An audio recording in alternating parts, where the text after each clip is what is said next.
é do governo de 90. E ele teria proibido, tanto é que em 90 ele proibiu a polícia. Eu perguntei decreto. Aí vieram com um decreto de 83 que não tem nada a ver com isso. Que foi revogado em 87. E logo a seguir, em 87, começa a cultura do fuzil no Rio de Janeiro, trazido por Moreira Franco e aquela turma dele. Os colombianos começaram a chegar. Aí Toninho Turco, aí a situação toda, aí a gente faz um programa só sobre isso. E o seguinte, quanto ao Olavo de Carvalho, desculpa chamar ele de bosta, porque, porra, caralho, é uma ofensa bosta. Então, isso aí a gente passa para lá, porque aquilo é daqui a 100 dias, daqui a 100 anos, não precisa nem de 100 anos para ele. Alguém vai lembrar de Olavo de Carvalho o quê? Para fazer piada?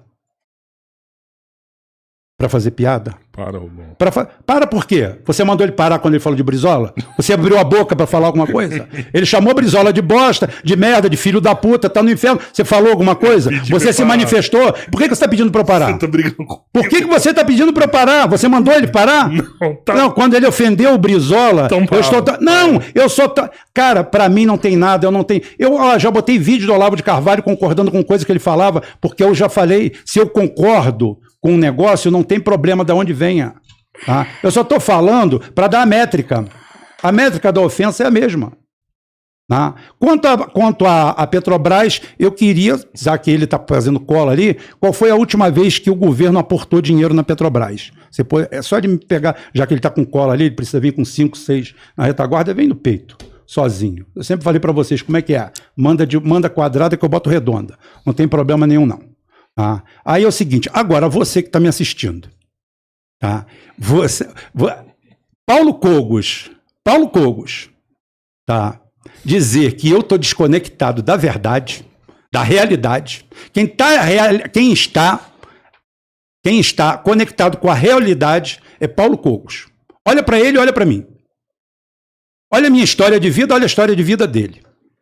Olha a trajetória de um, olha a trajetória de outro. Aí eu que estou desconectado da realidade. Eu acho que eu não preciso nem comentar isso, eu deixei para vocês. Você que está aí do outro lado, você que decide. Um sujeito delirante, tentando aplicar um conceito inaplicável, uma loucura econômica, ridícula, inaplicável em qualquer lugar. A única coisa que eles fazem é citar, colar, me manda aí, o negócio...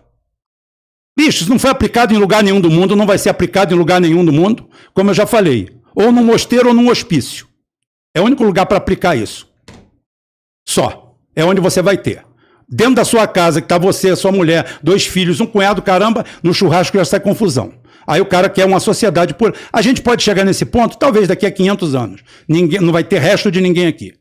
No mundo atual, o que eu falo é a verdade. Quanto a Petrobras aqui, é tanta merda que ele falou, que não vale nem a pena. Não vou perder meu tempo. Não vou ficar sendo repetitivo. O que tem é o seguinte, eu quero saber qual foi a última vez que o governo federal aportou dinheiro público na Petrobras. Quanto a isso aí, a iniciativa privada, o Brasil tem regras, a Nigéria tem regras, a Angola tem regras, os Estados Unidos têm regras, todos os países têm regras. Não adianta ele ficar esperneando, ficando bravinho, tendo ataque de TPM, dizendo que não pode ser assim, porque é o Estado. Não, é a realidade. Nós estamos falando aqui no mundo real. Então é o seguinte, as empresas, o capital aberto, ela chega no Brasil, como é aqui? Aqui você tem que adquirir o bloco, explorar o bloco. Você pode fazer isso. O que as empresas estrangeiras fizeram? Empresa chinesa, comunista, comedor de criancinha, bebedor de sangue, ocultistas, tudo isso aí, maçonaria, inventa o que você quiser, bota aí a rabiola inteira. Se associaram com a Petrobras, porque sai mais barato. Os caras fazem uma conta. A Petrobras tem toda uma estrutura, tem todo o know-how. Eu vou me associar com ela, que é mais negócio para eu explorar. Ela já tem tudo lá, eu boto pouco e recebo bastante. O pré-sal deu errado. Pronto, eu não preciso falar mais nada. Esquece. Aí é o seguinte, não dá para falar de Petrobras. Posso falar assim, que a Petrobras, para fazer funcionar, ela precisa ter uma coisa que é a mesma coisa que as veias. Para o seu coração ser eficiente e bombear sangue para o corpo, precisa de veias. É a raiz. Senão seu coração bate para quê? Faz o quê? Leva para onde? O organismo morre. Bem, a Petrobras precisa disso. A Petrobras tem um coração. E tem o fígado lá embaixo esperando sangue. E tem o rim esperando sangue. Tem tudo isso aí. Aí o que o governo do Bolsonaro fez? Vendeu as veias. Você sabia que o Bolsonaro, esse vagabundo, esse ladrão ordinário, bandido, acho que vai me ofender. Vendeu as veias? Eu não estou te ofendendo, estou falando dele, eu falei de você. Pode falar. Ué. Eu falei, não, você está se doendo por quê? Não, é que eu acho engraçado. Engraçado pode ser mesmo, mas é verdade. O cara vendeu as veias do teu corpo. Aí a Petrobras hoje, para transportar o petróleo dela, tem que pagar aluguel para uma quadrilha, deve ser uma quadrilha comunista, provavelmente, junto com o Bolsonaro, com Paulo Guedes. Essa quadrilha comunista maldita, cheia de comunista, com foice, com martelo, agora ela cobra aluguel da Petrobras para transportar o petróleo, que ela não tem outro meio para transportar. Eles venderam os dutos da Petrobras. Venderam os dutos da Petrobras. Mas depois da máxima de que o pré-sal deu errado, eu não preciso mais nada. Veja aí a produção do pré-sal. Procura aí, porque não tem cola, não. Eu não preciso disso. Eu falo a verdade, eu falo a real para vocês, gente. Eu falo o mundo real, eu não falo utópico.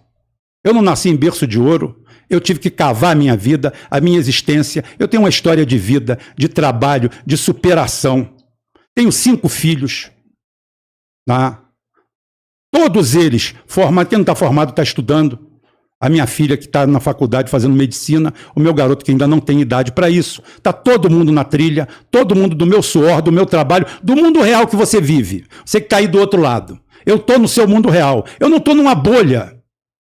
Eu não tive tempo de ficar numa bolha, falando merda, falando bosta, bostejando, lendo um monte de bosta, lendo um monte de merda, aplicar inaplicáveis no mundo real. Totalmente inaplicável, não tem como aplicar. Não tem como aplicar, porque o mundo é diverso. Você tem aquele amigo de infância, bacana, daqui a pouquinho o cara te mete umas facas nas costas. É verdade ou é mentira? Aí você vai aplicar um conceito de que é o seguinte, que vamos todos para a confiança toda, porque o Estado não pode existir.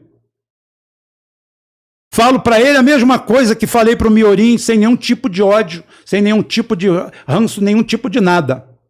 Vamos juntos entrar e mudar esse Estado que está aí, porque é a única alternativa que a gente tem. Não existe outra. O resto disso aí é utopia. Vamos entrar para dentro desse Estado e vamos tentar fazer o mais próximo disso aí. Mudando alguns conceitos, adaptando outros, vamos fazer o que é possível. Isso é o melhor. Isso talvez seja até o que ele falou lá atrás, talvez sem maldade do menos ruim, num processo de uma guerra civil que existe dentro de um país. Vamos para o menos ruim? O menos ruim é isso, é você entrar dentro do Estado. Então eu conheço o mundo, eu desconectado da realidade. Eu não tenho história triste de dizer aqui que eu passei fome. Não, isso aí não vou cair nessa daí não. Mas eu sei o que é dificuldade. Eu sei o que é com 23 anos de idade, encarar uma barra em uma plataforma de petróleo. Trabalhar 12 horas por dia, chamar um empregado da Petrobras, um funcionário da Petrobras, perdi vários amigos em acidente de trabalho. Chamar um sujeito daquele ali de parasita do Estado é um crime. É um crime. Quem vai numa unidade de perfuração, de produção de petróleo, chamar um operário daquele ali, mostra total insensibilidade que existe em relação a você. O que existe na realidade é mais um processo, voltou lá atrás, e repito, é a revolução dos bichos. São os porcos achando que são melhores que o resto dos bichos. Por enquanto a gente entra planificado, todo mundo é igual, mas daqui a pouquinho os porcos tomam o poder. Aí você vai ver que na realidade é mais uma proposta de totalitarismo. Mas isso aí é totalmente inaplicável, porque os conceitos econômicos são sem pé nem cabeça, nada é aplicável a não ser num campo teórico dentro de uma bolha. Só. Tem mais nada pra Vamos falar fazer sobre um isso? superchat aí, Não, Cabeleira? não, deixa eu... Vai. Eu já dei minha Falou fala. muita besteira. Beleza. Ó. Ó, vamos Então, fazer o aí- seguinte, então, aqui, ó, assim, só pra gente É rápido. ir pro superchat. É rápido, porque Cê- ele falou cê- muito mais do tá. tempo do que eu. Não tem Deixa eu tempo, te ninguém contar, te ó. limitou Não, tempo. Eu sei, mas então deixa Eu escutei você falar à vontade. Você voluntariamente falou que já falou tudo que tinha que falar, Mas só agora pra vocês eu ainda entenderem não. aqui, ó, tem uma média de tempo que eu fiz aqui cada hora que um começou, tá? Uhum. O bom Robertinho controlou. nessa última fala que ele começou aí, ó, ele começou a... Veio até pra cá. Era 5:07 quando ele começou, agora são 5:17, tá? Ele falou em média 10 minutos. Pois é. É porque quando um tá falando e o outro tá parado, a sensação é que um tá... Mas foi mais ou É menos porque igual, tá? ele dá aquele. Os argumentos do Rubão é aquele beat slap, né? Um monte de tapinha. Eu já vou no Krav Maga aqui, eu não preciso dar muito tapinha, não. É 2 já derruba. Vamos fazer o seguinte, Ah, que então pra não ficar você vai injusto, mandar, o porque Rubão vai querer de novo. falar isso. Rubão vai Eu querer vou de marcar novo. 5 minutos, você faz, tipo, não é uma consideração final, que aí a gente vai fazer um superchat. 5 minutos e a gente vai pro superchat, pode ser? Beleza? Que aí eu vou avisar 5 minutos, dou um sinalzinho aqui, você conclui 5 minutos e a gente vai no superchat. 3 minutos é suficiente. 3 minutos. Então vamos lá. Pode ser, Tá, Fausto? Pode ser? Vamos lá, pra galera Você que vai tá dar aqui o Krav esperando. Maga mesmo, 3 minutos É. é o suficiente. Pode. Horjuger. Vamos lá. Bom, primeiro que ninguém aqui falou que o funcionário da Petrobras, que tá lá trabalhando honestamente, ganhando seu pão, é parasita. Ninguém falou isso. A não ser alguns idiotas aqui no chat que pensam assim. Então você fala lá pra tua bolha de seguidores. Outra, Por que eles são da minha bolha? Só uma pergunta. porque não são da minha. Agora, Por que você sabe que eu não sou da sua? Vamos lá. Não Segue vamos, aí. não vamos botar, É, deixa tá. eles lá. São os nossos Deixa eles lá. inscritos. Sejam Tá, vamos lá. bem-vindos aí. eu ao contrário. Agradeço essa posição sua. Agradeço essa posição sua que você acabou de colocar com sinceridade. Sim, ué, o funcionário da Petrobras que está lá trabalhando, o médico da prefeitura, o policial honesto que está tirando em bandido, eles podem até ser funcionários do Estado, mas eles estão fazendo um trabalho que a sociedade precisa, estão ganhando honestamente, e eu iria mais longe, eu privatizaria para que eles tivessem condições ainda melhores. Agora, quem desmereceu o trabalho do professor, do intelectual, do filósofo foi o Rubão. Então, se alguém está desmerecendo algum setor da sociedade que é ele, não sou eu. Agora, vamos lá. Em relação à Petrobras, eu não entendo por que o Rubão fala, quero ver se você cita aí quando foi a última vez que o governo aportou capital na Petrobras. Deve ter sido ali, porque eu não vi colando aqui, eu recebi um negócio do meu advogado. Deve ter sido lá para o governo Dilma, governo Lula, 2010, 2015, sei lá. Pode ser que eu esteja errado. Agora, o problema é o seguinte, isso não vem ao caso. Porque aportar capital direto não é a única forma que o governo tem de subsidiar a Petrobras. As duas principais formas que o governo tem de subsidiar esse verdadeiro sindicato de previdência de ganhos privados e custos públicos, sabe qual é? É, primeiro, impedir novos entrantes, impedir a concorrência com empresas internacionais, impedir o investimento privado. Esse é o principal. Ela é um monopólio. Eu sou contra monopólios. Não sei por que o Rubão defende isso. Ah, o Lula não aportou, não. Acabou em 96. Eu me lembro disso. Acabou em E você, 96. e você tá colando, pode colar, mas Tô tudo bem. colando o quê, rapaz? Eu tô vendo meu WhatsApp, rapaz. Eu não preciso colar É porra que nenhuma. quer- Acabou em Por mim, tanto faz, 96.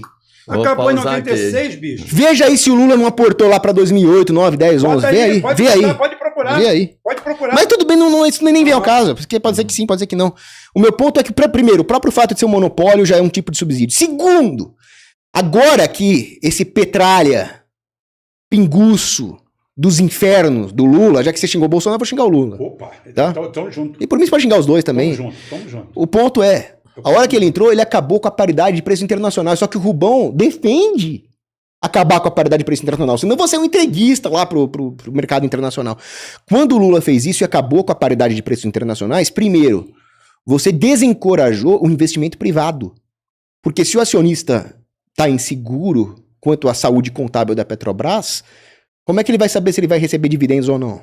E se ele não acha que não vai receber dividendos, então ele não vai aportar capital privado. Esse é o primeiro ponto. Segundo, você vai causar uma crise de oferta de insumos. Porque justamente você não tem mais o incentivo dos lucros dos preços internacionais. Terceiro, o Brasil continua importando derivados de petróleo com preço internacional. A única coisa que vai acontecer se a Petrobras for forçada a subsidiar o combustível por causa da destruição da paridade com os preços internacionais, a única coisa que vai acontecer é que nós vamos continuar importando e vai ter um rombo na Petrobras que vai ter que ser coberto de outras formas. E aí você vai ter o quê? Você vai mascarar a inflação, porque parece que o preço dos combustíveis naturalmente é o que está, quando na verdade, se fosse manter os preços internacionais, o preço dos combustíveis ia subir. Então, os índices de inflação são mascarados, o que distorce os preços na economia e não resolve nada, porque no final você vai ter que tirar capital de algum lugar para cobrir o rombo da Petrobras. Então não adianta nada se abolir os preços internacionais. O que você tem que fazer, se você quiser gasolina barata sem as distorções, é permitir a livre concorrência. Eu não entendo por que o Rubão é contra isso. E não adianta ele vir falar, o seu ideal é utópico, você cita um monte de teórico, você ficou lendo um monte de merda. Porque pra mim quem fala merda é ele. Ele pode ter tido um trabalho muito meritório como operário da Petrobras, mas o que ele tá fazendo agora, falando um monte de bosta em geopolítica, estraga tudo. Tá falando bosta. Então você tem que ter o quê? Compromisso com a verdade. E eu digo o seguinte, se um cara quer ter alguma posição de influência, seja como influencer, seja como político, ele tem que ter os 3 Cs que eu chamo. O primeiro é caráter, o segundo é culhão, coragem, e o terceiro é conhecimento. Se o cara vem falar merda porque ele não tem conhecimento, ele tá faltando com o caráter e com a coragem. Que é assumir o erro, dizer falei merda, estudar e falar a coisa certa. Não adianta ele vir me acusar de utópico, que eu falei merda, ele não refutou a minha base teórica. Tudo que ele fez foi choramingar argumento de autoridade e petição de princípio. Beleza aí? Uhum. Só mais uma frase, tá? Viva la revolução. Não. Ah, tá. Se os homens... Ele falou, o ideal do Cogos é aplicável ao hospício ou a convento de freira. Se os homens fossem todos bons, você não precisaria de Estado. Mas se os homens forem pecadores, não se atreva a ter um Estado. Dito isto, voltemos às cavernas. O monopólio do petróleo no Brasil foi instituído em 1953 e terminou em 97. A Lei 2004-53 criou a Petrobras e estabeleceu o monopólio da União na exploração, produção, refino e transporte de petróleo. A Petrobras foi a única empresa permitida a atuar na indústria petróleo Brasil. Em 97, o governo Fernando Henrique editou a nova Lei do Petróleo, quebrando o monopólio. A emenda constitucional número 1995 acabou com o monopólio estatal do petróleo. A maioria das coisas que o Cocos traz aqui como fatos são factoides. Se eu achar petróleo na minha casa, eu posso explorar? Olha só, nós estamos falando de uma coisa. O que eu falei antes de todo mundo? Para todo mundo ouvir. Eu falei que existem regras em cada país de como ele usa o solo e o subsolo. Eu estou falando de mundo real, não estou falando do mundo utópico que deveria ser. Então responde. Eu estou falando, não, você não pode. Você não pode, porque o subsolo pertence à União. Então é monopólio, tá bom. Tá, o subsolo pertence à União. Não, a exploração você pode fazer tranquilamente. Você pode fazer. Por isso que existe leilão de blocos. É a norma aqui. É a norma. Você não vai achar petróleo na sua casa. Foi o leilão de blocos. Tá? Leilão de blocos. Foi isso que fudeu com o pré-sal. Tá. Que pré-sal tá fudido? Qual o pré-sal que tá fudido, bicho? Você falou que nós perdemos o pré-sal, então você confessou que tá fudido. Nós perdemos o pré-sal economicamente. Porque empresas... claro que economicamente. As empresas estrangeiras que estão levando dinheiro do pré-sal. Por quê? O dinheiro estão levando. A Petrobras não precisa de aporte de capital. O último aporte da Petrobras acho que foi em 72. 72, eu acho. O último aporte. Pode procurar aí. Tá bom, pode. agora eu vou colar. Agora eu vou colar. Não, mas olha só, aporte da Petrobras. O que acontece? Não precisa de nada no que ele quer, não. Se você quiser falar aí, porque... Peraí, a Petrobras, o que fez foi um IPO no final do governo Lula. Um IPO, um aporte de ações e que dobrou o capital da empresa. E teve dinheiro de sobra para explorar o pré-sal. Tá? O pré-sal, ele atenderia um monopólio, atenderia a um fundo realmente soberano para educação, para um monte de coisa. E Dona Dilma travou e aceitou a emenda do José Serra quebrando o pré-sal. O pré-sal tinha, sim, uma norma específica. E foi quebrado em 2015. Em 2015, o pré-sal foi aberto. Foi 2010, cara. Você está viajando na maionese. 2010, o que tem aí em 2010? Aporte do Tesouro Nacional. 120 bilhões. Uma parte foi realmente, né, a oferta de ações, mas outra incluiu o aporte do governo. Tá. Qual esse 2010, aporte? Governo Lula. Acabar de falar aqui do IPO. Foi o IPO que foi feito em 2010. E dobrou o capital da empresa. E o governo incluiu o aporte do governo. Tá. Vou ver sobre isso aí. Então é o seguinte. Não tem problema. Então é o seguinte. Então, o IPO aconteceu em 2010. Acabei de falar aqui. Sim. No final do governo Lula. E o que acontece? O pré-sal era para ser com uma reserva, acho que de 30% para educação e negócio. Isso aí caiu. Porque a Dilma travou os 2 senadores. Inclusive o Lindenberg Faria fala isso. Eu não sei por que nós fomos proibidos de votar. E passou a emenda do José Serra, quebrando o pré-sal. É o maior sucesso. O Pré-sal é sucesso de ponta a ponta, sucesso de produção. Agora, se as ações caem da Petrobras ou sobem, como a Petrobras é uma empresa patrimonial, não é uma Tesla que tem capital especulativo, a Tesla é supervalorizada em 150%, tá? Enquanto a Petrobras é uma empresa, tá, de capital patrimonial. Ela tem, se as ações dela caírem, sabe quem se fode? O investidor. Foda-se, não muda nada para a empresa. Não muda nada para a empresa. Muda para o Estado, porque o Estado tem 13 ou 37% das ações da Petrobras ainda. É dinheiro que entra, porque ele, como acionista, recebe também. Na hora que há o aporte de dividendos da Petrobras, o governo recebe 30 e poucos %. Ou seja, a Petrobras é o maior gerador de riqueza para o próprio governo. A Petrobras, ela aportou quanto? 10 bilhões? Se foi 10 bilhões, 3 bilhões e alguma coisa voltou para o governo. Só com o lucro das ações. Fora os impostos que ela gera. E em 96, 97, qualquer um poderia montar uma refinaria. A Chevron poderia vir, mas ninguém faz isso, sabe por quê? Porque uma refinaria custa 2 bilhões de dólares, 3 bilhões de dólares, e leva 5 anos para ser feita. Aí você vem e compra uma da Petrobras. Foram vendidas 4 ou 5 no governo do Bolsonaro. Deu uns 5 minutos aí, a gente tinha falado de cada um falar assim, tá? Ele é tão absurdo o que ele fala que várias refinarias privadas foram construídas depois que o Bolsonaro flexibilizou o setor. Ele vem falar que a Chevron já deu 5 minutos, rapaz. Mais de 5, mais de 10, sei lá. Deixa os 5 minutos Só ler esse superchat, você põe um áudio, depois eu vou ler outro. Devotos mandaram aqui, ó. Devotos mandou aqui. Botaram os 2 melhores do mundo em um lugar só. Eu e você? Muito obrigado pelo entretenimento.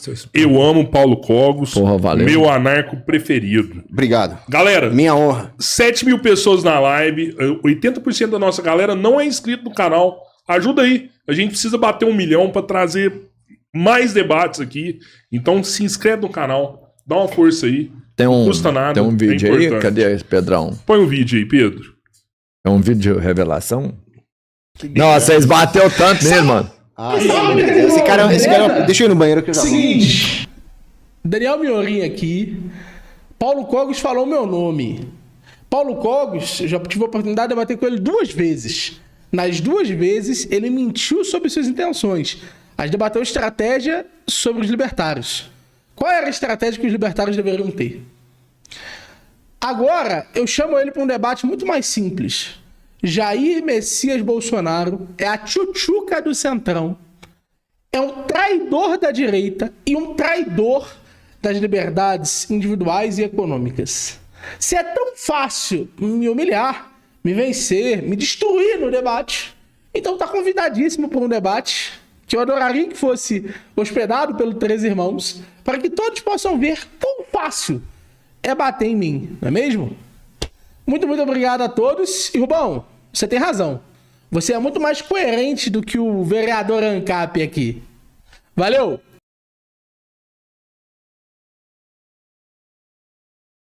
Que é fã do Bolsonaro. Meu Miorim veio só enfocar aqui, rapaz. Incondicional. Sacanagem. Um abraço, Miorim. Ué, desde quando eu falei que o Bolsonaro é ANCAP? Se Miorim tá... Quer responder alguma coisa do Miorim? Não, o cara tá com placa de ateroma no cérebro, sei lá. Vamos lá. Tem outro superchat aí, cabeleiro. Vamos mandar o superchat que a galera que participou aí, a gente dá o valor Onde neles que eu falei aí. que o Bolsonaro é ANCAP, cara? Vai debater com o Marcelo Frazão, que foi incondicional do Bolsonaro, que nunca criticou o Bolsonaro na vida. Rick Magal virou membro do canal. Valeu, Rick! O Bruno Ferreira mandou um superchat e falou que Brizola não precisou de decreto ou lei específica para restringir ações policiais nas favelas, porque, como governador do estado, ele tinha autoridade administrativa direta sobre as forças policiais. Isso é um bom ponto, mas agora parece que o Rubão vai tomar as dores do ídolo sexual dele aí. Isso, tá bom. Gente, ó, deixa eu falar, eu não quero mais infocação, porque eu já tô mais nervoso aqui. Não tem problema, não. Olha Eu já só, tô mais tenso já. Isso daí é o seguinte. Quem teria que falar isso aí era o Brizola, mas ele tá morto, né? Falar dos mortos é fácil. Mas você não falou do Olavo? Não, eu só falei do Olavo para você ver como é falta de respeito. Aprende, moleque, aprende. Olha só, para você entender como é desrespeitoso você tratar as pessoas. Eu tive respeito total por todo mundo que você citou aí. Quando eu citei o Brizola, se eu gosto do Brizola, se eu dou o cu pro Brizola, é problema meu. É uma coisa de fórum íntimo, que só diz respeito a mim. Então você deveria ter o mínimo de respeito